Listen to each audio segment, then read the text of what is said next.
Morning everyone, welcome to the Upper Nene. So you're usually down in the lowlands, you know, further down the catchment, but today we've come right up to one of the tributaries of the Nene. So we are in a little book just here. So what we're doing today is we're doing some electrofishing work on here. Now we've met up with the Freshwater Habitats Trust, and this is part one of their catchments, so they're looking at doing some habitat improvements on. So what we do today is get an idea of the fish population in this small brook. It's quite still just here, it's a bit more bubbly upstream, and we're going to electrofish it, and they're going to take some what's called eDNA samples, which is where you take a water quality sample in a bottle, and then they can get it analysed to see what fish are present, what animals are present in the water. So that's what we're going to do. We'll do a bit of filming in the water, talk you through it, maybe talk to the Freshwater Habitats Trust people, and just get an idea of what's going on. But the top of these catchments are quite important, because pretty much what goes in to places like this affects massively what's going on downstream. So, you know, runoff, sediment, nutrients, etc. The amount of water going downstream, and also invasive species like Sudan crayfish. They all play a big part in the upper catchments these days. And so everything in here at some point is going to move downstream, even if it takes decades to do that. So yeah, really important little catchment to the top of the place like this. So that's the plan for today, and we'll do some filming and talk you through it. There's the Land Rover. Mr. Finney's down there, he's about to put the backpack on and go fishing, and yeah, we'll see what we catch. Yeah, so this is Hannah Walker. Worker? Right. Let's try again. This is Hannah Walker from the Freshwater Habitats Trust, and today, Hannah, you're going to do some eDNA sample work. Is that right? Yes. This is part of the Pitsford Water-Friendly Farming project, so partnership project with us, Anglian Water, and the Environment Agency. And we're building a baseline of what's in the catchment at the moment. And as part of that, we're going to do eDNA for fish. So this is where we collect a water sample and look for DNA left in the water. So it's all sent off to a lab for analysis. And the Environment Agency are joining us today as well to do some electrofishing, so we can have a comparison between the sort of more traditional techniques and then the relatively new eDNA sampling. Are you confident you're going to beat us, Hannah, basically? Are you going to find more fish with your eDNA than we are? Okay, well that's the challenge pretty much. Match up nicely, but you know, yeah. Okay, and this work is part of kind of a habitat improvement scheme on this section of the Nene, isn't it? To look at different ways to improve the habitat in there. Yeah. So it's sort of 3 stages to the project: find out what's here and what current status is of the freshwater environment, and put in lots of commonly used measures, such as clean water pond creation or leaky dams, looking to improve biodiversity, water quality, and then looking at how we can reduce flood peaks, and from that monitoring to see what effect it has, so monitoring at a catchment scale. Okay. So we can truly see and hopefully say that yes, these things are very well worth putting in. All right, so, let's do have a close up on the old eDNA. So there it is. So it's that today versus, look at that, the Terminator over here. Surely who's going to win? Right, okay. So I have my very high-tech bag. I'm just going to collect a water sample, just trying to get different areas of the stream.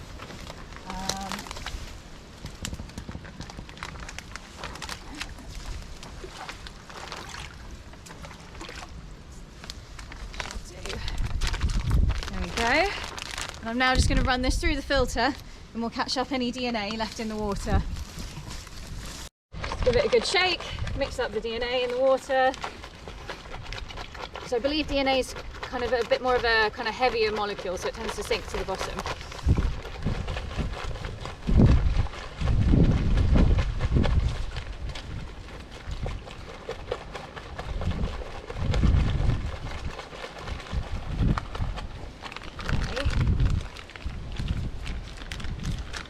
And then making sure not to just lose your sample over the floor.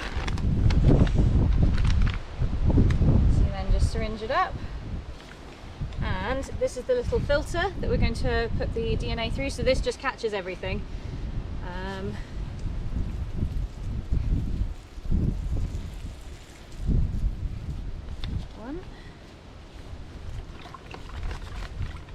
Have you ever found any strange DNA readings out of many of your work? Well, we haven't really done this technique before, so for us, this metabar coding is quite a new enterprise. But I think from testing they've done on some of the kind of more urban areas, they do sometimes get some interesting DNA coming through that might be from people's dinner. Okay.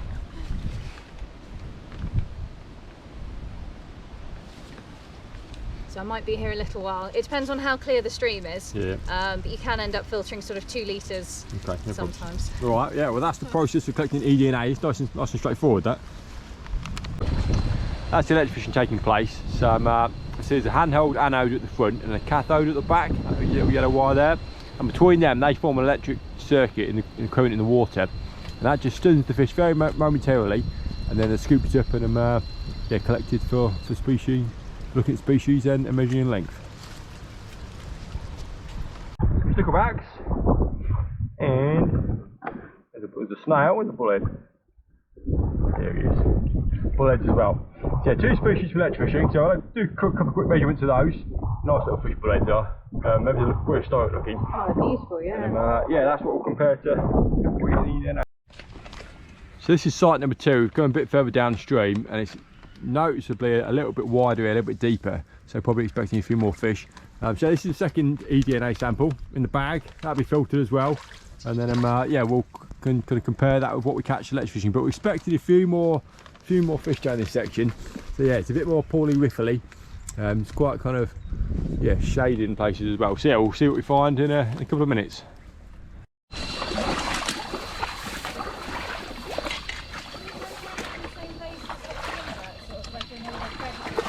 Yeah, can do. Bullheads especially. Bullheads really like them hide under little kind of cobbles and rocks.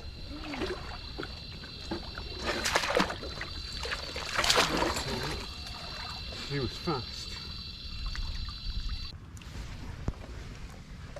Bullhead from site number 2. He's a bit bigger. He is around 104 mils.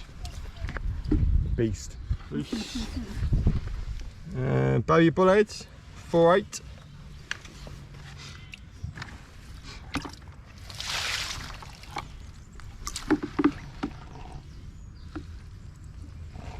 Bullhead again, 9'0". This is site number 3, so we just come downstream about a mile or so. It's slightly wider here, slightly deeper, so probably a few more fish. So yeah, that's the 3rd eDNA sample's been taken. That's been filtered now by Hannah. And we're going to electrofish upstream in a second to see what we get in terms of fish.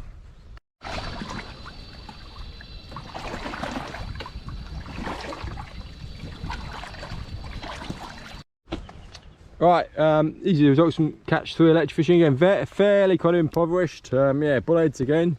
So first bullhead is, we'll call him 7'8". And he goes. Oh, Larry. Larry the bullhead, Yeah, call him Larry's now. nice. Just hold that with you. Cheers. Yeah, very little, just sticklebacks and bullheads in there. No sign of any trout at all. So again, next bullhead is. That's a feisty one. 7'4". Sticklebacks. Stickleback. It's 4'8". Flying this back on. A couple of little fellas. 3'9". Come here, you, come on. Okay, Hannah, so that's 3 sites we've done. So in terms of eDNA now, what will happen with that? Will it be sent to a lab? So yes, we'll send off all our little filters. They'll head to our lab, well not our lab, but the lab, and they'll then do analysis. I believe it's using PCR, and that will then tell us what species are in the water bodies, and we'll have a list so we can then compare with the electrofishing and see how accurate they are. Awesome, thank you. So yeah, the long-term plan is to maybe do some habitat improvement works, and then come back, monitor again, and look how it's improved. Yes, yeah, exactly. Yeah. Smashing. All right, so yeah, so that's some small amount of electrofishing from the top of the kind of catchment of the Nene.